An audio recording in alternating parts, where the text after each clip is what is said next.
This is Aaron Smith, Crop Marketing Specialist with University of Tennessee Extension. In this video, we will be discussing minimum and maximum price contracts.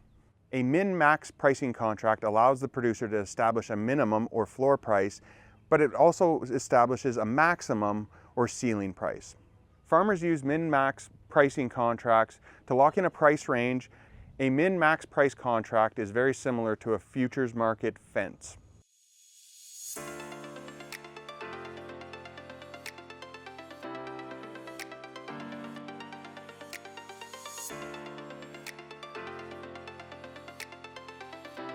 An advantage of min-max price contracts is that it establishes a clear boundary for prices.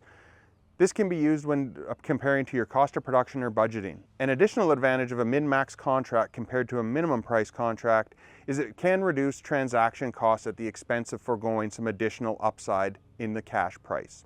Disadvantages of min-max price contracts are it limits the amount of gains if markets continue to end up improving, and there's also still transaction costs that are associated with the contract. One of the key considerations of using a min-max contract is, are you comfortable with the price range that's offered? For min-max price contracts, also be aware of settlement procedures for the contract.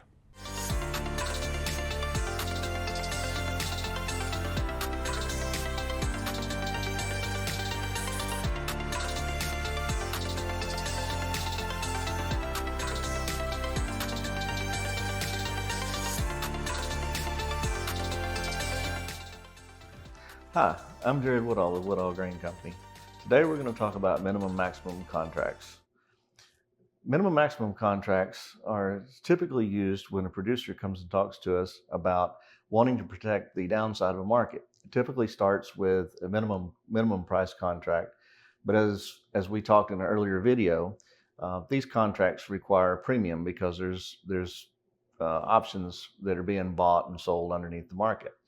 So a minimum price contract sometimes can be not as favorable to a producer because the market's cheap enough that he doesn't want to quote unquote throw good money after bad because of the premium is so big that he puts his floor low enough that he's not interested. So along comes the minimum maximum contract. So the minimum maximum contracts allows a farmer to set a price floor beneath the market, yet leave some of the upside open, hence the max.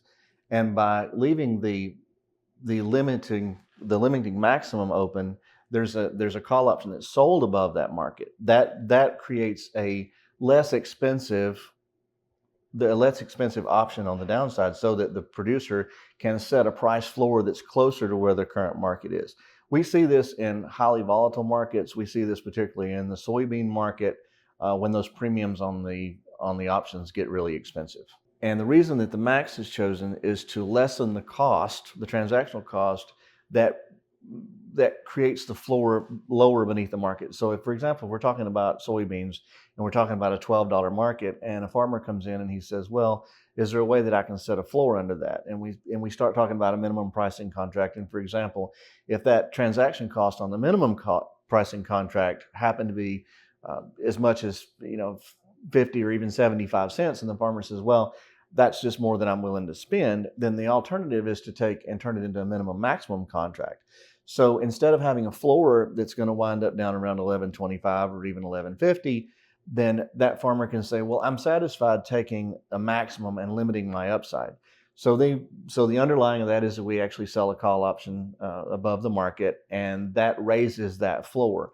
So if he's looking at 12 and he can bring that floor to maybe an 11.50 or an 11.75, and he's happier getting that cost up to where it may be above his cost of production, but still leaves him some level of upside, as much as maybe $1 or $1.50 upside. So it's a good trade-off. When a farmer is looking at his marketing strategy and he gets to the point that he's taking advantage of all the other contracts up to a point of maybe looking at levels of production risk, then he can start looking at these price floor and ceiling type contracts.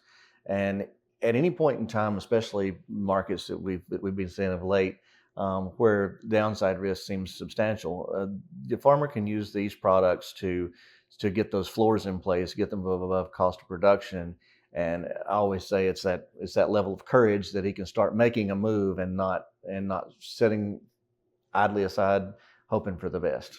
So if somebody's asking me about how to set a floor underneath the market, we typically wind up talking about the minimum price contracts out of the gate because that leaves the upside open.